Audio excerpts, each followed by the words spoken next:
Halo, Assalamualaikum warahmatullahi wabarakatuh. Jumpa lagi dengan saya Ibu Tia. Pada sesi kali ini saya ingin sharing tentang suatu hal, yaitu tentang black hole. Black hole, kalau dari istilah black dan hole, black adalah hitam, hole adalah lubang. Jadi seolah-olah ada lubang hitam atau titik hitam gitu ya. Nah, apa kaitannya black hole ini dengan kehidupan kita sehari-hari, dengan problema yang kita hadapi selama kita menjalani hari-hari, selama kita menjalani cerita hidup kita masing-masing.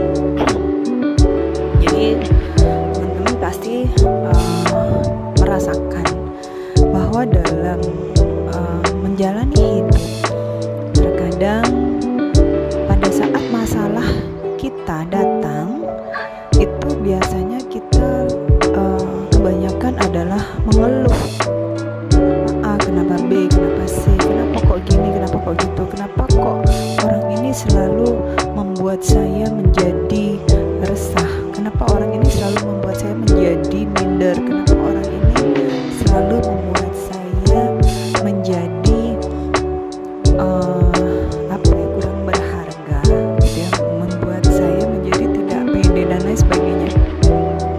Selama kita menjalani hidup, menghadapi hal yang seperti barusan yang saya ceritakan, itu akan ada aja orang yang membuat kita tidak nyaman pada saat kita berkaitan atau bersinggungan atau berkomunikasi.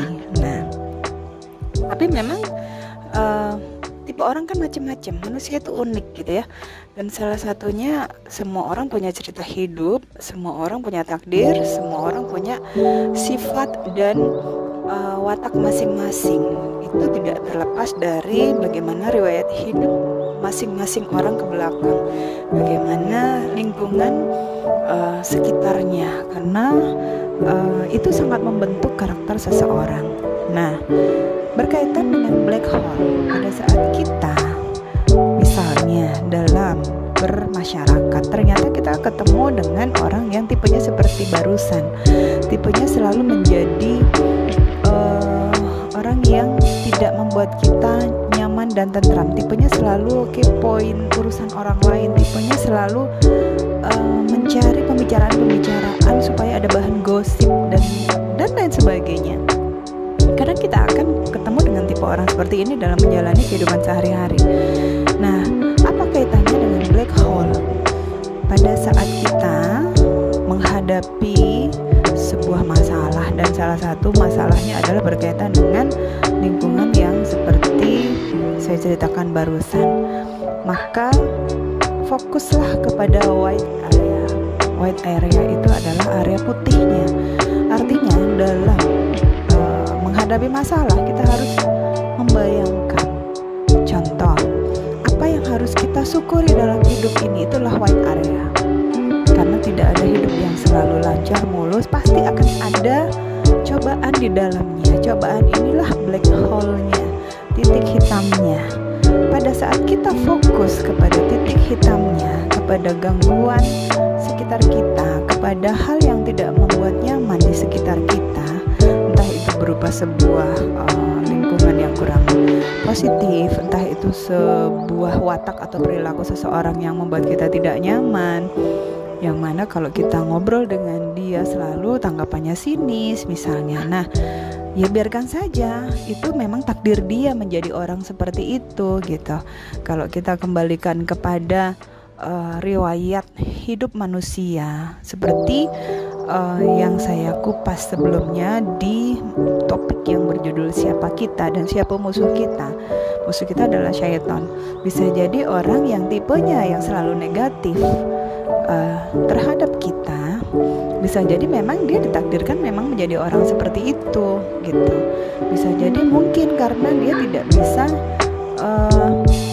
mengendalikan emosinya, yang mana itu sangat besar peranan setan di dalam watak dan sifatnya yang selalu emosi. Nah, kaitannya bisa ke arah sana. Itulah kenapa dalam menghadapi sebuah masalah kita harus berpikir besar. Kenapa orang ini selalu membuat saya tidak nyaman? Kenapa tetangga ini selalu membuat omongan-omongan yang tidak enak didengar? Nah, abaikan saja karena itu adalah black hole. Artinya dalam sebuah kehidupan kita ada white area, ada blacknya. Yang black ini sebenarnya kecil, sebenarnya tidak perlu kita besar-besarkan.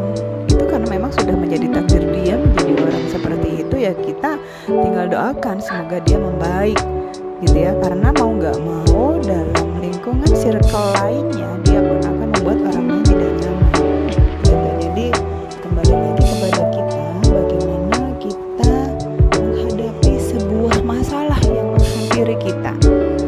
Tentunya dalam kehidupan sehari-hari kita hanya punya waktu 24 jam.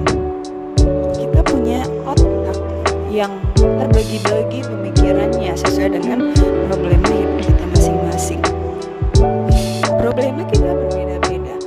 Misalnya salah satu contoh masalah yang kita hadapi seperti yang barusan, kita selalu berhadapan dengan orang yang membuat tidak nyaman. Ya caranya ya seperti tadi, jangan fokus ke black hole-nya, jangan fokus ke masalahnya, jangan fokus kepada orang yang membuat tidak nyaman tadi, karena itu akan menghabiskan energi, akan sia-sia, membuat kita tidak enak di hati gitu ya. Lepaskan saja gitu ya, karena jangan fokus ke black hole-nya, jangan fokus ke hal yang negatif dalam keseharian kita, dalam permasalahan kita. Fokuslah ke white area, artinya fokuslah kepada hal-hal yang harus kita syukuri dalam hidup kita, dalam cerita hidup kita, dalam keseharian kita. Karena apa? Sayang banget kalau kita sehari-harinya hanya punya waktu 24 jam, hanya punya otak yang segini sesuai Allah ciptakan, yang mana otak ini pasti dibagi-bagi. Ini urusan anak, ini urusan keluarga, ini urusan suami, ini urusan prestasi anak, ini urusan kesehatan dan lain sebagainya, orang tua. Nah, ngapain kita fokus kepada black area yang membuat kita tidak nyaman, habis waktu, habis energi? Lebih baik fokus kepada white area, hal-hal yang harus kita syukuri dalam kita, apapun itu, karena Allah akan menambah nikmat kita pada saat kita mensyukuri apa yang Allah kasih dalam hari-hari kita, dalam menjalani hari-hari, dalam menghadapi segala macam masalah ya. Jadi bagaimana kita menghadapi cerita hidup kita, masalah kita, jangan fokus kepada black hole-nya, jangan fokus kepada hal negatif yang ada di dalam cerita hidup kita, tapi fokuslah ke hal-hal yang membahagiakan kita. Tentunya tidak lepas dari rasa syukur kepada Allah. Alhamdulillah Allah masih beri kita sehat untuk bisa menghadapi berbagai permasalahan hidup kita dan keluarga. Alhamdulillah Allah masih beri kita keluarga yang sehat, anak-anak yang baik. Alhamdulillah Allah masih beri kita rumah, tempat berlindung. Alhamdulillah Allah masih beri kita keamanan lingkungan, kedamaian, tidak seperti orang lain yang misalnya sedang perang dan lain sebagainya. Itu semuanya kita gali, fokus kepada white area-nya, termasuk dalam urusan bisnis misalnya atau bekerja ya. Fokusnya kepada hal-hal yang positif yang mampu untuk kita tingkatkan semaksimal mungkin, ikhtiarkan semaksimal mungkin. Hasilnya kita serahkan kepada Allah dengan marketing langit tentunya. Cerita kepada Allah, curhat kepada Allah, karena Allah lah yang tahu yang terbaik bagi kita untuk solusi segala macam masalah kita, termasuk salah satunya masalah kita berjuang dalam sehari-hari, entah itu bekerja, entah itu berbisnis. Artinya tetap semangat, tetap banyak bersyukur, jangan fokus ke hal negatif yang Anda hadapi hari ini dan kapanpun. Fokuslah ke hal yang positif yang diberikan